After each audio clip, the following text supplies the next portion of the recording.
Welcome to this afternoon's session, which is all about bringing the world of animation to life. I'm Jenny Wilkes and I'm looking after things today because Ava Patel, who should have been here, isn't very well. So get well soon, Ava. So let me tell you about me. I'm Partnership and Events Manager for BBC Midlands, and I'm also part of the committee for the Royal Television Society in the Midlands, which has organised this week's Careers Fair. Now, as you can see, we've got a panel of experts chomping at the bit. Good afternoon, everybody. Give us a round. Before we get down to business, though, I just want to tell you a little bit more about the Careers Fair. This today is the fourth and final day of an event that's been brought together by people from across the world of broadcasting. 6 hours of live stream sessions every day, masterclasses, workshops, you name it, we've been doing it. If you haven't seen any before now, where have you been? There's been some brilliant stuff. Sports broadcasting, BBC Three's head honcho, Fiona Campbell, behind the scenes at Doctors, all sorts of stuff. Oh, and CV Masterclass as well. So if you've missed them, you can get more at the RTS website, which is rts.org.uk. You'll also be able to get this one later on as well, if you like it. Our hashtag is RTS Careers Fair. So if you do like it, then tell everybody what you think. And we need to say a very big thank you to our sponsor, the National Film and Television School, which has developed some of Britain's and the world's top creative talent. And we've got some of them here today. So let's crack on with our brilliant session. I am on a mission this afternoon to find out everything there is to know about the amazing world of animation. It's not just because I love Wallace and Gromit, it's because I want to help you work out whether animation is the right career for you and to get you some top tips on landing a fabulous job. As you can see, we've assembled some of the leading lights from the West Midlands animation industry. I'm going to be chatting to them, but I also want to hear from you. So if there's something you're bursting to know, you can put your question in the Q&A box, which is just at the bottom of the screen. So check it out now and write your question. We'll come to the questions towards the end of the session.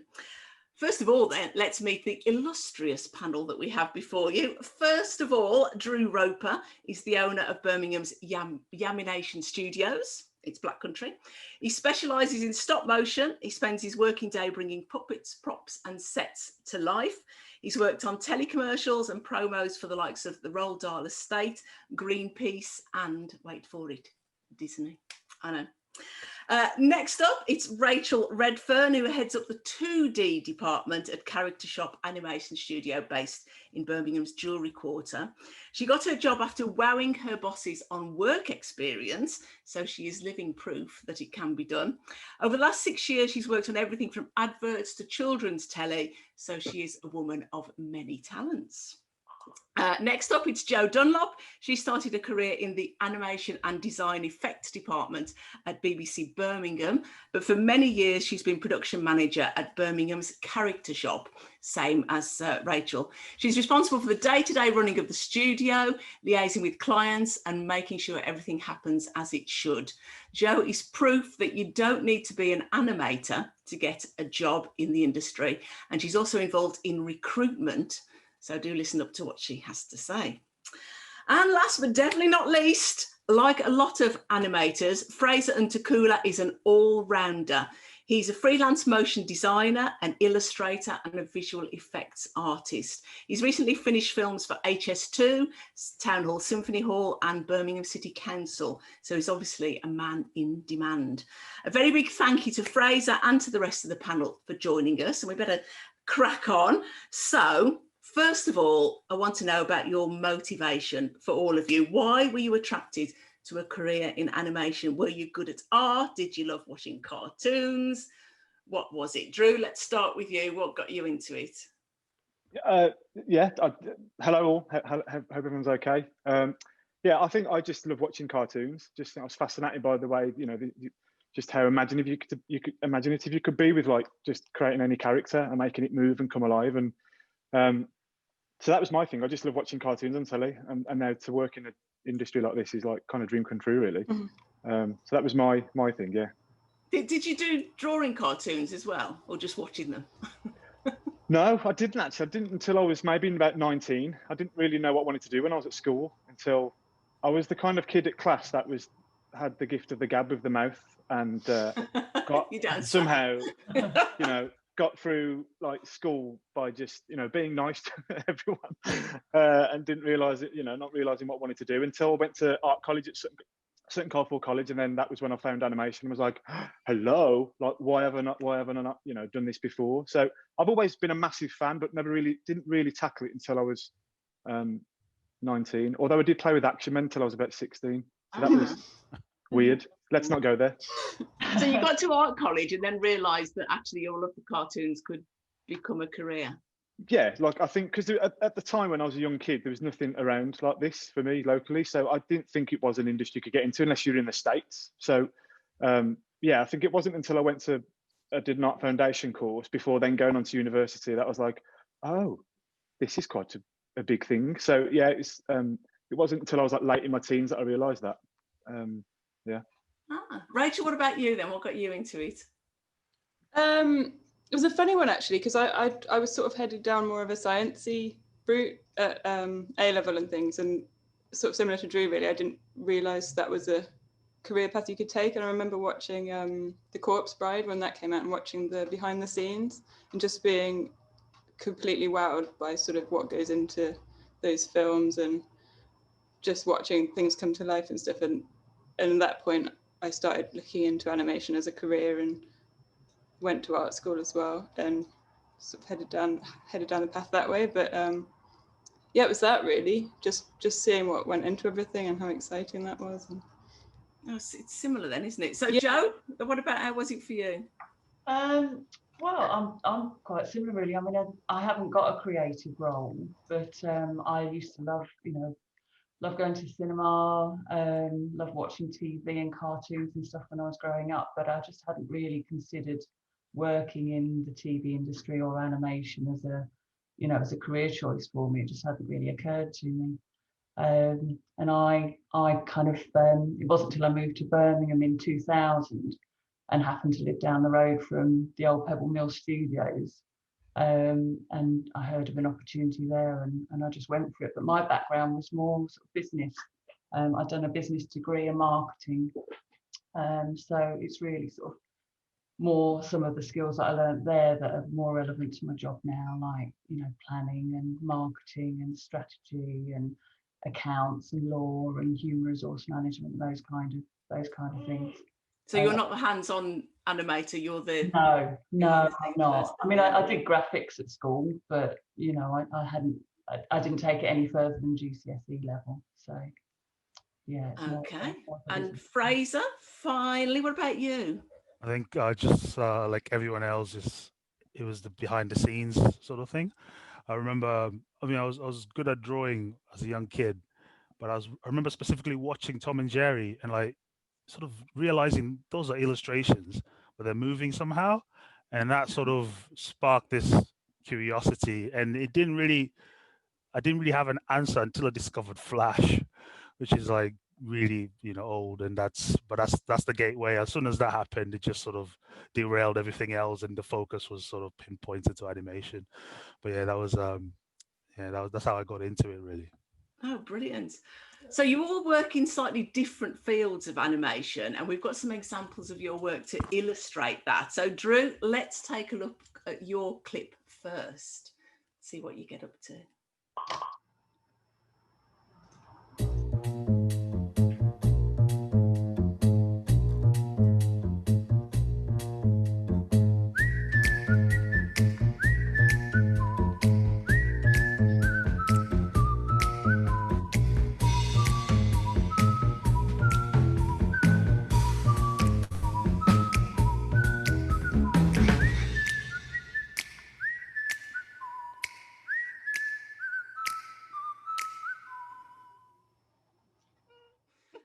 You're in a world of stop motion. Tell us what goes on in your studios in Digbeth, where you are at the moment. You didn't just see me dance, did you? I was like jiggling to that as that was going on. Yeah, so I run Yamination Studios, which is an animation company specialising in stop frame animation or stop motion animation, depends what part of the pond you're from. It's called Yam Yam because I'm a Yam Yam. Yamination because I'm a Yam Yam. I'm from the West Midlands, and I've mixed animation and Yam Yam to get Yamination. Woohoo, genius. But yeah, everything that goes on behind these doors, we kind of really have to. I'm from a background of all my family, all tradesmen, most of them, or fashion designers now. But I think I've got that kind of knack to kind of build things, and that I've always had that, like the guy said about how they got into it. I'm really passionate about seeing things made, and I now get to physically do that, where we will build props, puppets, like behind me, sets and things like that, and make them come alive. And we can be a story. We can tell stories with what we build and things like that. So it's, I feel very lucky actually. So every day is different here as well. We get different jobs for different clients, which is really fabulous. Sometimes we're taking apart toys and making them move, like they shouldn't do. Sometimes we're doing loads of sculpts and maquettes and things of characters. And then, I guess with stop motion animation, a lot of time it's just that old, fast show sketches, like you just move a little bit and you take a picture, and then you go and move it a little bit more and you take a picture, and it's that repetitive process, but you've got that physicality with the character, and you do go a bit potty. I'm in a dark studio now. Everything's controlled with the lighting. And so, yeah, at the time your puppets start to talk to you over time. So you do need to have a bit of a break. But yeah, so we kind of bring anything that's kind of inanimate to life here, which is really, really lucky to do that. Which is where the Action Men thing started from, isn't it? Yeah. It's all coming together now. I can't believe I said that. What was I doing? Well, that's what Drew does. Let's have a look at Rachel's handiwork now. We'll have a little look at that.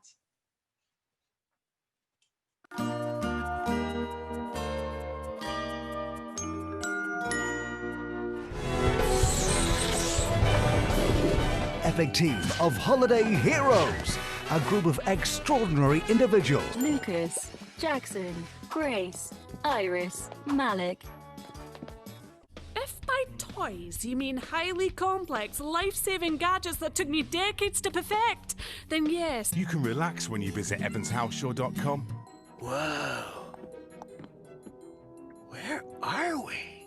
There's right and wrong and right, and what will be will be.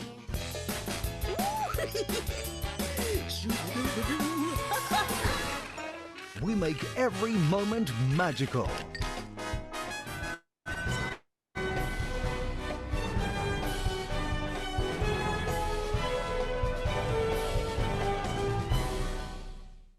Oh, great stuff there, Rachel. So that's 2D animation that you specialise in. So can you give us a feel for what a typical working day is like for you? Yeah, so it sort of varies project to project, really, depending on what we've got in. But in terms of the animation process, for each shot, you'd start by bringing in your storyboard panel, your audio, your character rigs, and your backgrounds. And then you'd go through setting up your key poses, make sure you've got your poses sort of strong and everything. And then you'd in between the poses, do your lip sync, any finessing, any second reaction and things. And then we go through with the team and sort of do a review of all the shots in the main timeline. That's about it, really. It's a bit different at the moment because I'm working from home. Been working from home for 6 months or so now, so that's a bit different to normal. Yeah, I think we're all feeling that, aren't we? Yeah. And is it the same in all sorts of animation, that it's a long, slow process, like Drew? Yeah, yeah, definitely. You definitely got to want to do it. That's just our lives, I think. Yeah. It's very slow. Oh, that's brilliant. So Character Shop, where Rachel works, is also where Joe works, and it isn't just about 2D. Computer generated 3D animation is also a big part of the business. So let's have a look at an example of that, of 3D.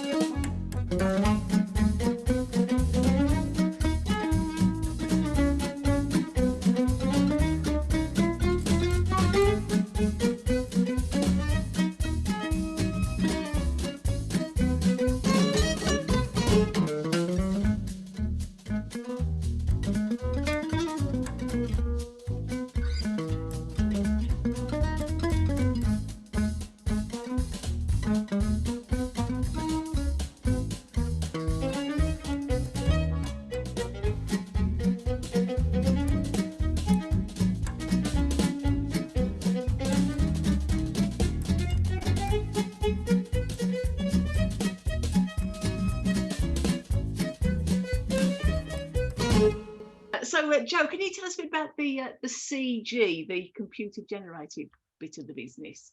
Yeah, so we set up the character shop initially as a 3D animation studio. It was set up initially as part of the BBC, and it went independent in 2002, and we moved sort of soon afterwards to the Jewellery Quarter. We work with a wide range of clients, creating characters and bringing them alive across a broad range of media, really, for children's media, family entertainment, live entertainment, corporate communications and commercials as well. So amongst other projects, we've worked on the Woolly and Tig show, which we co-produced, which was one of the highest rated shows on CBeebies. And we were a production partner on the CITV Share a Story series as well, which is a BAFTA winning children's series. And we do lots of work for the leisure industry as well and the entertainment sector. So on that reel you've just seen, you saw Cliff the Rock, which was from the Share a Story project. The Wrestler and Buckaroo are currently airing. They're part of a Volkswagen awareness campaign that's running now. There was part of our Let's Go See 2D animation project. There was part of the Gulliver's theme park project that we're doing at the moment. What else was on there? There's Mirakin, which is a development 3D project. Bush Babies, which we did 12 webisodes for and 7 TV commercials. And Biggleton's titles that we did for the CBeebies as well. So it's quite a range of projects that you've just seen there. But we're a small, busy studio. We work mainly in 3D Studio Max. But some of our animators come to us as Maya animators, and they've actually trained up as 3D Max here. So you don't necessarily need to have done that at school. Yeah, I mean, we've got lots of animators, designers that work, as part of the staff team here, and working across, a diverse range of platforms, really, mainly, TV and web and commercials as well. Busy old studio, definitely. Yeah. We've got one more to see. Fraser, let's have a look at your show reel.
It certainly looks like you've raised with really buggy eyes. No, you see from that you're an all-rounder. So can you tell us about the range of skills that you've got and how they all come together? Yeah, so it's a little bit of everything. 2D, 3D, illustration and VFX. Kind of not specialized, just know enough to get stuff to work, right? And I think it's mostly fueled by my sort of passion about learning stuff in animation. Really, that's my main kind of subject. And even though it's diverse, it does drive, that knowledge seeking does drive, the animation process for me. So I'll keep coming back to it because there's always something new to discover. It's changing on a weekly basis, essentially, especially these days with all the tech and new toys. It goes back to that. They're basically all these softwares, like Joe was saying, they keep changing. So it's just a fresh new take every so often. So that keeps it fresh. But it wasn't always that way because I was primarily just interested in 2D because I came from an illustrator fine art background. It was mostly it started off as 2D animation and films, but during my Viscom course, we did touch on everything else, a little bit of photography, a little bit of graphic design, a little bit of film actually, and that sort of opened up these little other avenues for creativity. Even though I was still sort of just locked into animation, but working at my first job in a studio, it sort of having all that knowledge in the background helped me to sort of integrate with other teams. And I felt, even though I didn't sort of value it at the time when I was studying it, being in a workplace where a little bit of web design and a little bit of graphic design, a little bit of everything, sometimes I didn't do animation. I just helped with the graphics for print. Sometimes I helped, do little titles for film, for videos, stuff that was completely unrelated. But having a little bit of knowledge in different areas helped a lot in a studio environment, and I've kept that sort of with me as a takeaway till today. Really, I do a diverse type of work basically. Everything that you've done, it all plays a part, doesn't it? That's the thing. Yeah. You can't. Yeah, you shouldn't discount your experiences because it all comes back, eventually. Yeah. So you've all got brilliant jobs, as we can see. You've all done some amazing work. So let's find out how you each broke into the industry then, because that's what everybody wants to know, isn't it? How do I get there? How do I get to be Drew Roper? Drew, how did you do it? I don't wish anybody that, unfortunately. That's a good question because I think everyone has that. And like, at the end of the day, guys, as well, this is my experience. It's how it happened for me. The one thing I would definitely stress to anybody is you will find your own path. You've just got to go and explore it. For me, I went to university, like I said earlier, and that kind of got me. I was like, okay, this is really cool. Then guest lecturers kept coming in to kind of talk about, what their careers were. And again, I was fascinated by what I did and what I was trying to learn. And so I kind of befriended a guest lecturer, really. Took him for many beers.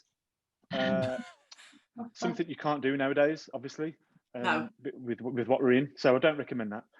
But it was nice. I got to know somebody that was working in an industry that I really wanted to be involved with. So, listening to tricks and tips and, again, they're working on stuff that they might be able to get me an opportunity to kind of work on as well. So I was applying for any bit of experience I possibly could. Like Rachel will kind of back me up with this, like trying to do work experience, trying to clean toilets, trying to do anything to get an opportunity to be there, show how passionate I was and keen I was to be involved. And then it kind of happened that way. I was assistant animator on some little commercials going on in some like really cool studio of London. And then I was like, oh, this is really good. I kind of like this. And then the befriended tutor got me an opportunity to work on Fantastic Mr. Fox, as he was one of the animators on it.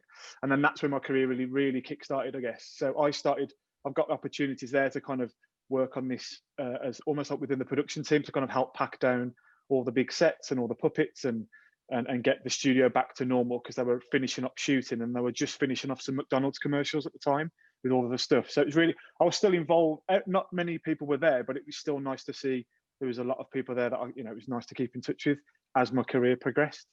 And then, a friend of mine runs the Lighthouse Media Centre in Wolverhampton, Kelly Jeffs, and she gave me an opportunity to be their animating residence.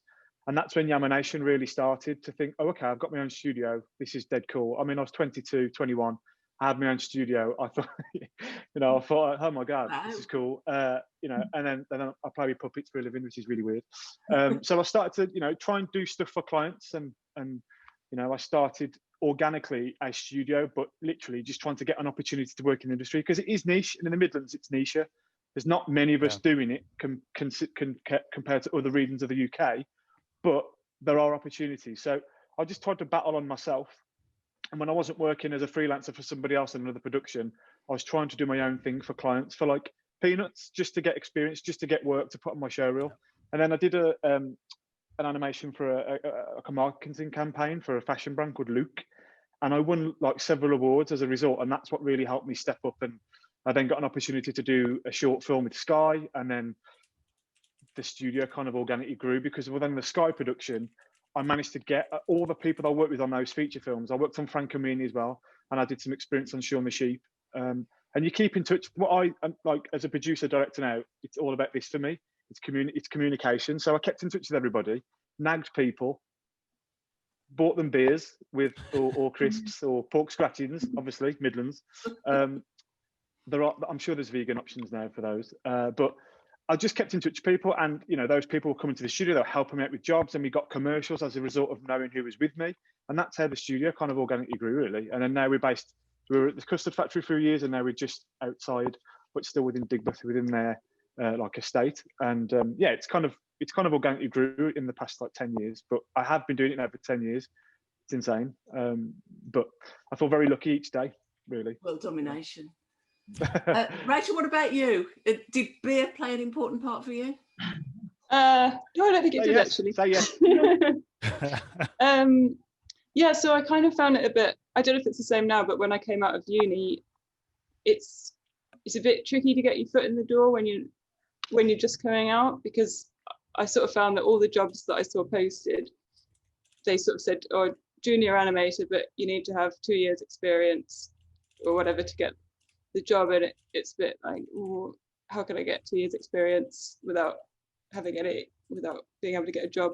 So I sort of thought, oh well, I'll try and get some work experience locally while I can still live at home.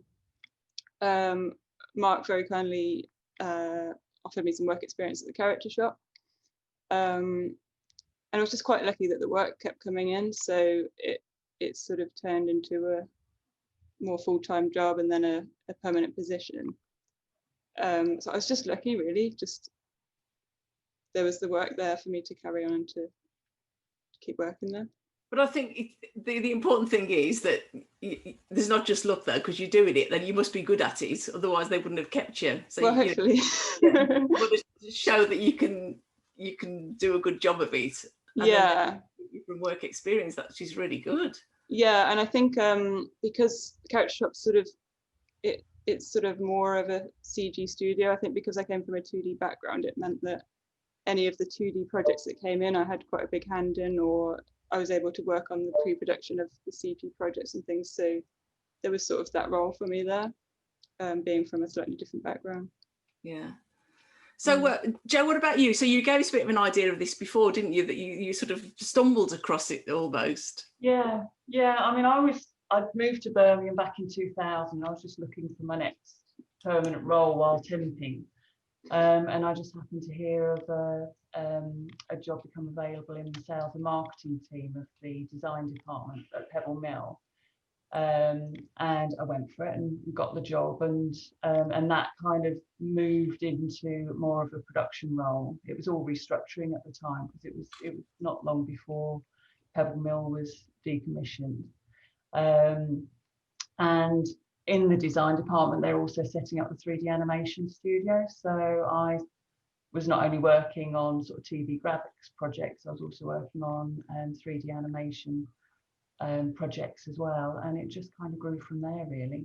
I just worked hard, and I started off on a fixed term contract, but that was back in 2000. So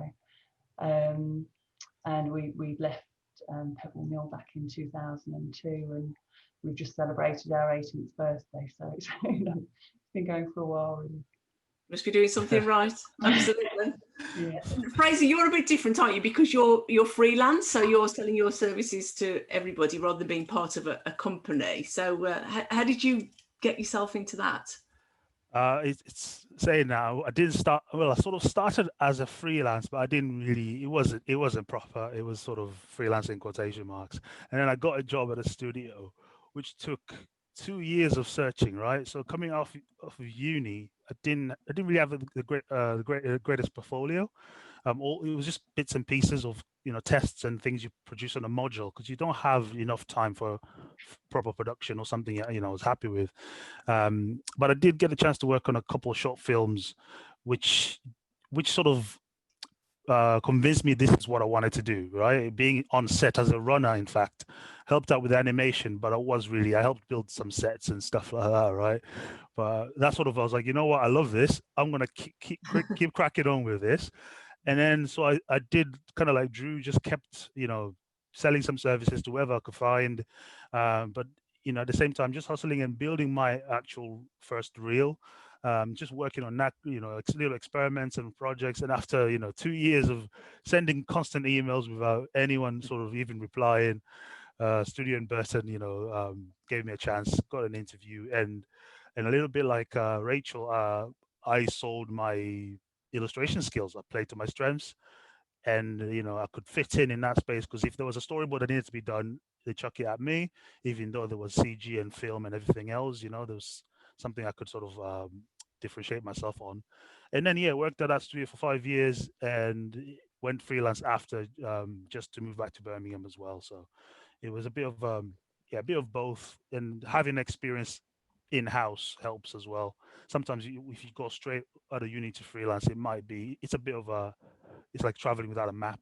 It can be a bit stressful. I mean, you can do it, but yeah, I think working in the studio helped me a lot, actually. I think it's coming over from everybody that it's all about perseverance, isn't it? And if you really want to do it and just get stuck in. Now, we said before, you don't have to be an animator to work in the animation industry. That's what Joe does. What about the range of roles that exist? Joe and Drew, if you can tell us a bit about those roles. Joe, let's start with you and some of the other roles that aren't the animation roles. Well, here we've got myself, obviously, as the production manager. We're just a small studio, so it's just myself, and then Mark's our MD and producer. But then you've got other roles within the animation team, really. So you've got the people, the riggers and the modelers. So everything that you see on screen has got to be modelled in CG. So whether it's the characters, the backgrounds, or the props, they all have to be physically built, and of course they've got to be designed as well. So we've got a core team, but some elements we might outsource. Sometimes we might outsource a bit of the rigging. We might outsource the storyboards and script writers. We use music composers and voiceover artists and that sort of thing as well. So there's lots of freelance roles as well. But internally, as a core team, it's mainly animators and modelers, and a number of those can do both. But some prefer to just animate or model. Drew, what about Yamination? Is it you're looking for artistic people who can design always, the character? Yeah. I think there's so many. I think the beautiful thing about film and animation is there's so many different roles. I know the director, producer, and maybe lead actor or whoever it is might get all the credit for the work, and rightly so, because directors are fabulous. But there's so many people that are involved with something. So in stop motion, I think it's very similar across the whole of animation. In particular, you've got character designers, concept artists to creating worlds, or all design. Everything has to be designed first. Storyboarders. So once you've got the idea of what you've got to try and create, then you'll get sculptors in for us, and you'll get sculptors, CG sculptors that can do it on like ZBrush or something like that, or Maya or 3ds Max. We'll just use clay, but now with technology, you can scan it all, get it printed, etc., etc. It's incredible. So you need people to take on those roles as well. You've got model makers again. So once they've made that character, they can make props, they can make environments. The set builders. There's people that make all molds in stop motion, so they'll make a mold of something that you want to cast out lots of. So if you're doing, for instance, a high street scene and you've got to build, like 20 different street lamps, you make one street lamp, you make a mold, inject the cast in when you need to come out, and then you can have loads of different like lampposts, for instance. So there's people that specialize in that. Painters. Armaturists, so people that metal fabricators that deal with all the skeletons of the puppet, which are called armatures. In CG, that's called rigging, like a skeletal rig for the character as well. So there's lots of different roles, and then you've got like the animators, and for us, you've got DOP, so camera people, cinematographers, people that are involved with lighting, set dressers that kind of bring the set to life on set. So if you've got like a brick wall and it needs to look like it's been there for many years, you'll get somebody coming on painting all the little moss and mold on the bricks and stuff to make it feel like it's real. And then after that, you've then there's loads of the jobs. There's editors, visual effects artists. They all come together with like so many in so many one space. Really, it's incredible how many roles there are. And I'm with Joe, I guess, because when you're in the production team, you get to work with all of them, which is incredible. And the reason why I'm a director producer now is because as a model maker animator, I don't think I was that good. So I think I get to work now with incredible talent, and it's kind of they make the studio look good, because of who they are. So I'm really flattered that I get to work with some really talented folk. But it's nice because I just as a director producer, you orchestrate it all to make it kind of come alive. And yes, there's lots of different roles. I hope we've covered a lot there. I don't know whether I think well, you're getting people excited now, but they would love to work in your job. And we've got some questions coming in, which we'll get to in just about. But Rachel, what about you? Can you give some advice to people who are watching, who are thinking, "Oh, this all sounds brilliant. I want to follow in Joe's footsteps and Rachel's footsteps." What do you do? How do you do it? I think, as we said before, it is all about perseverance, because it can feel quite daunting when you come out of university and you don't know anyone in the industry, or you don't know sort of how to get your foot in the door. So I think it's just getting in touch with studios. I think applying for jobs, even if you're not confident that you'd get it, just because I think even just applying is quite valuable, because you're then continuously looking at your show reel and your CV and things.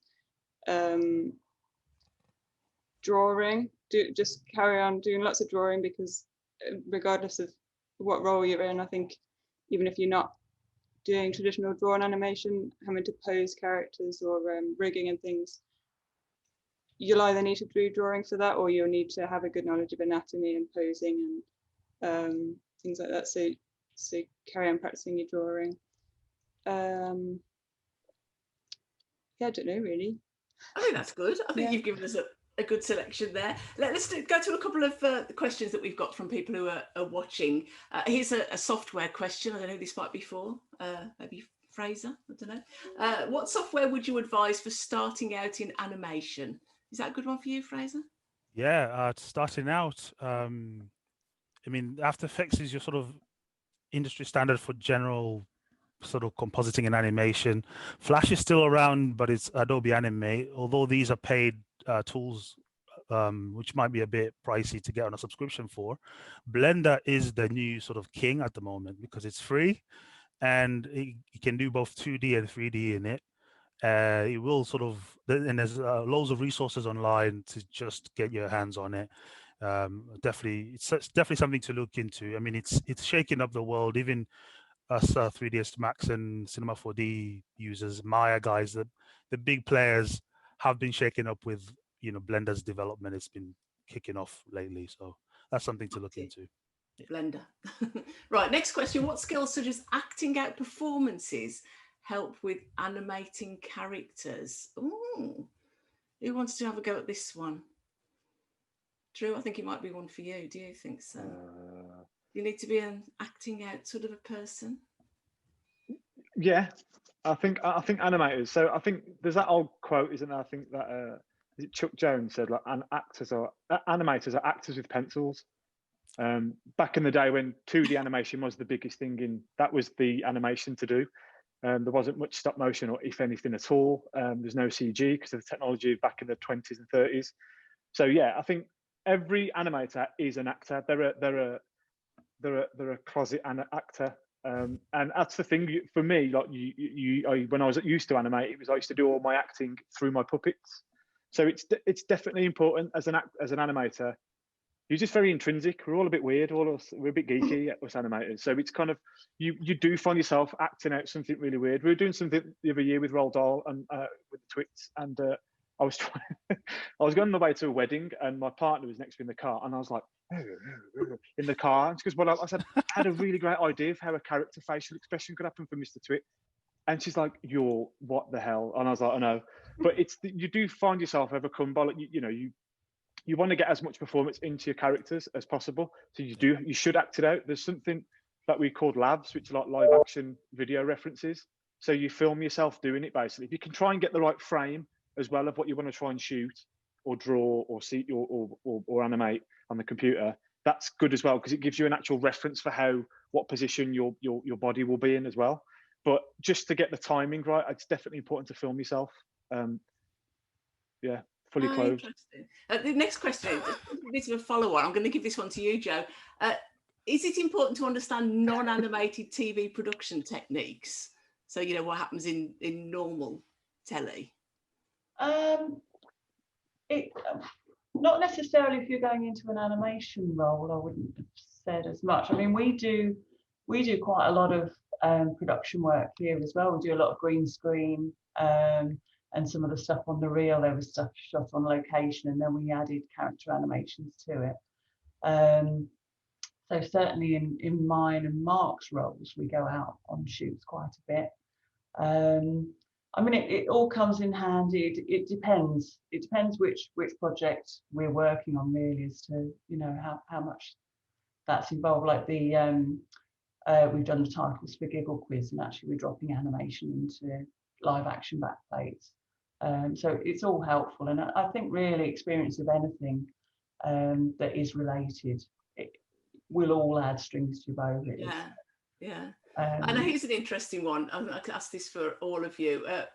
Who were the animators most influential to you in growing up?